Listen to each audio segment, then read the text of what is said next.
Hey guys, Kakarot197 again. This time with a review of the 1/44 scale high-grade Gundam Geminass Unit 1 from the G-Unit manga series.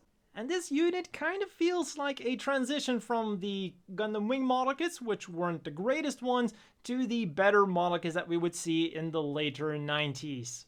The proportions are getting better, the head is definitely a giant improvement over some of the things we saw from the Wing line, but they're just not quite there yet. Another thing they weren't just quite there yet with was color accuracy. Of course, this is partially due to the Geminass being a particularly colorful machine, and also the sticker sheet being a bit too small. This is something I thought I'd never say, but looking at some of the giant sticker sheets that we got with the Asclepius, this thing is feeling pretty small, especially for the amount of painting you will still have to do in order to get this thing completely color accurate.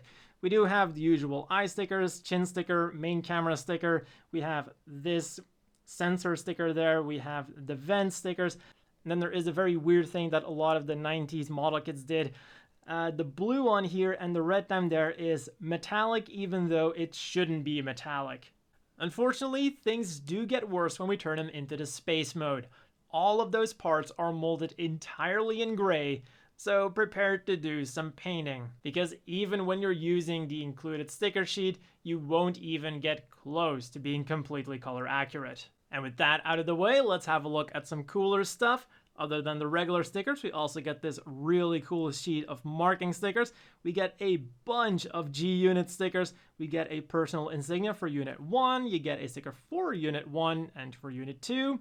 And then you also get a bunch of warning stickers that you can apply as you see fit. Then for accessories, starting with what's already on the machine, we get 2 beam sabers, although the ones that are currently on the model kit are just dummies, if you can get them off. And just be careful that you don't accidentally rip off the backpack, because the backpack, well, the space part backpack is on there quite loosely and does have a tendency to drop off if you accidentally touch it. Then these beam sabers, as I said, they are dummies, but what we do get are 2 nice clear purple beams. Yes, they are the typical pair of beam chopsticks, but they are nicely detailed and they are molded in translucent plastic, which is not just something you could expect in the 1990s.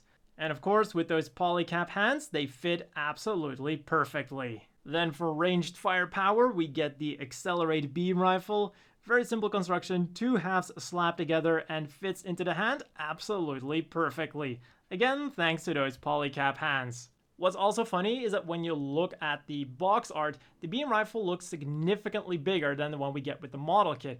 But at the same time, I do feel that this size is more in scale with the Geminass itself. And let's say that you don't want to use the beam rifle, we also get a shield that can also store the beam rifle on it. Then you simply insert the carrying handle, then you just slide it into the hand and pose away. An important thing to mention here is that the handle of the shield is not a circle, so it will not be able to move inside of the hand. And then finally, let's have a look at the articulation of this thing. The head is on a single ball joint, goes up and down, will rotate around, wiggle around, does everything a ball joint does. The shoulders are pretty articulated. One cool thing is that we have these thrusters that will fold out, because hey, this is the space mode, you need a lot of thrusters in space. The arms will rotate around all the way, go up about that far, almost all the way, and they're not just hindered by the space parts. This will be the same in regular or ground mode as well.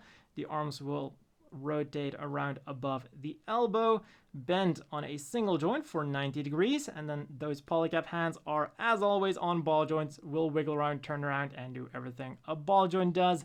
The waist is a simple peg, so it will rotate around all the way. Then when we move it to the backpack, these things are on pegs, so they will rotate around, and you also have a hinge, which will allow him to flap. Then onto the legs, they will move forwards nicely like so, backwards not all that much because of the back skirts. Then we'll go out about that far and we'll rotate a little bit on that ball joint. then bend at the knee at one joint, but they won't get you a lot. This time the space parts do get in the way. Then the feet are on the typical 90s ball joint and hinge combo, so we'll go forwards a bit, backwards quite a lot. We'll rotate around and of course also go side to side.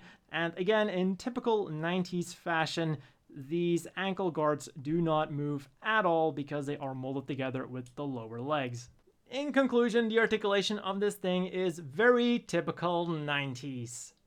As always, the inevitable question is, do you want to buy this? And unfortunately, this is going to be one of those model kits that I have to give a no. While it is a cool thingy to have for people who really like the mobile suit or the manga, at its core, it is a model kit from 1997 that was adequate at the time, but has aged pretty badly. So unless you're going to do a lot of painting and maybe even some modification, you won't get something that looks all that great. Today, we do have better options. You have the Robot Damashi, and you have third-party stuff. But don't tell anyone I told you about that. But I will give it to this model kit. For the time, in 1997, this was a perfectly serviceable model kit. It just hasn't aged that well.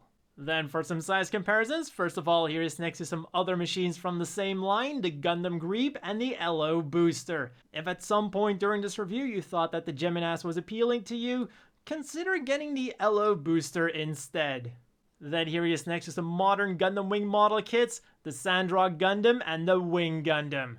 And just imagine having a Geminass model kit with that same quality. And finally, here he is next to the standard size Gym Custom and the always bulky Zaku 3.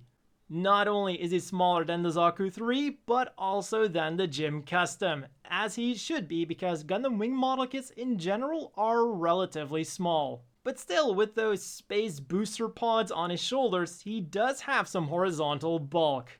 And that is all for this review on the Geminass. As always, a big thank you to the Patreon supporters. I hope you all have a great day, and I will see you all next time.